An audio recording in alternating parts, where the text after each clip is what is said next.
Welcome to today's Explainer. We're diving into a story of human endurance that literally redefines what we thought the human body was capable of. I mean, imagine being utterly isolated, swallowed by the earth, with absolutely no one coming to save you. You're trapped in an icy tomb, completely cut off from the rest of humanity, while the world above you just moves on.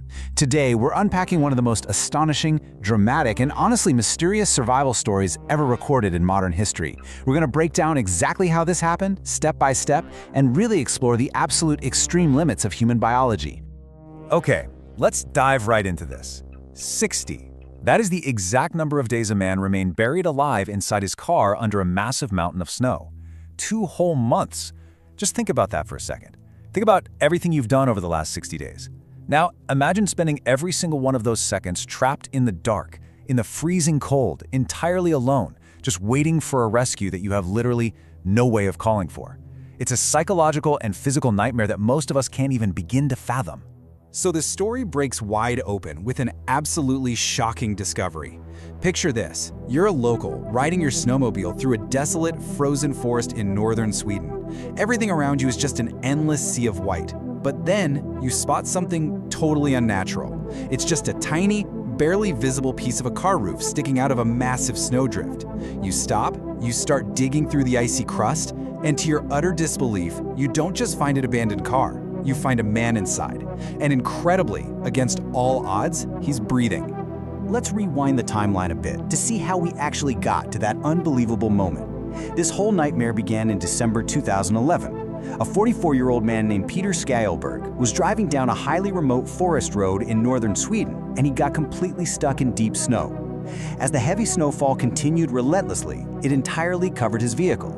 So for days 1 through 59, he was in total isolation. Nobody knew where he was, nobody was looking for him in that specific spot. He was effectively erased from the map, leading all the way up to day 60, when that snowmobiler stumbled upon him by pure absolute chance. And, it wasn't just the isolation that made this a death sentence. It was the environment. The temperature in that region plummeted to a deadly, bone-chilling minus 30 degrees Celsius. For those of us using Fahrenheit, that's minus 22 degrees. At these temperatures, human flesh can freeze in minutes. Hypothermia is virtually guaranteed without heavy thermal gear and a heat source. This isn't just cold weather. It's an aggressively lethal environment that actively works to shut down human biology. Section 1. Trapped in the ice. The anatomy of survival. So how did he do it?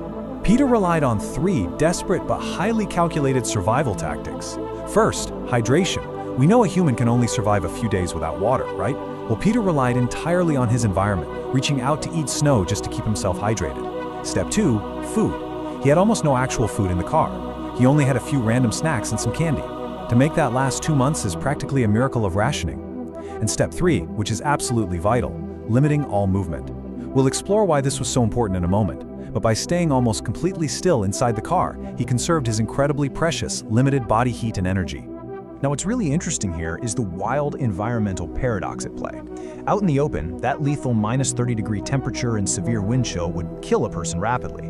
But inside, the heavy snowfall that buried his car actually turned into a lifesaver. The deep snow acted as this incredibly thick layer of natural insulation. It completely blocked out the wind and trapped whatever residual body heat Peter was generating inside the cabin. His icy tomb effectively functioned exactly like an igloo, keeping the interior temperature hovering just warm enough to prevent him from freezing completely solid. Section 2. The science of staying alive. The hibernation hypothesis. This brings us to a direct quote from Peter Skyllberg himself after he was rescued. He told authorities and doctors, "I fell into a kind of hibernation mode." He noted that he survived by basically sleeping for the vast majority of the time he was trapped. He wasn't panicking, he wasn't constantly expending energy trying to dig his way out once he realized he was totally trapped. He simply shut down. Let's define exactly what that means in a human context. Hibernation mode is the act of drastically reducing physical movement and entering a prolonged sleep state. By minimizing his movement to almost zero, his heart rate would lower, his metabolism would slow down to a crawl, and his caloric needs would just absolutely plummet. This extreme resting state was the critical factor here. If he had spent his days fighting, yelling, and thrashing around trying to escape, he would have burned right through his tiny caloric reserve from those snacks in just a matter of days, and he definitely would have starved or frozen to death much, much earlier. Let's move to Section 3 and see how this all builds up. Defying human limits, the medical marvel. When the rescuers finally cleared that massive weight of snow and pulled Peter out, his physical state was, well, it was incredibly dire. He was severely malnourished, having eaten virtually nothing for 60 days. He was extremely weak and suffering from severe hypothermia. But against all odds, he was conscious, he was awake, and he was actually alive to see the sky again. So, the crucial point here is that medical professionals who treated him went on record stating that it is nearly impossible for a human being to survive that long with so little food and such extreme cold. From a purely biological standpoint, a body just should not be able to sustain vital organ function under those parameters. Peter's survival threw a massive wrench into what we consider the strict biological boundaries of human life. It literally rewrote the rules. And the aftermath of this event is just as incredible as the survival itself. Peter was immediately taken to the hospital, where, amazingly, he made a full recovery. To this day, his case is continuously studied by medical experts and survival specialists all over the world. It completely defies normal human limits. But beyond the science, beyond the insulation of the snow and the whole hibernation hypothesis, this event proves the absolute unbreakable power of the human will to live, even in the most profoundly hopeless situations imaginable. I want to end today's explainer by leaving you with this thought. If pushed to the absolute extreme limit, what is your body truly capable of? Peter Skyllberg's 60 days in the deep freeze shows us that the line between impossible and possible is a lot blurrier than we tend to think. It shows us that our bodies possess these incredible hidden survival mechanisms we barely even understand yet.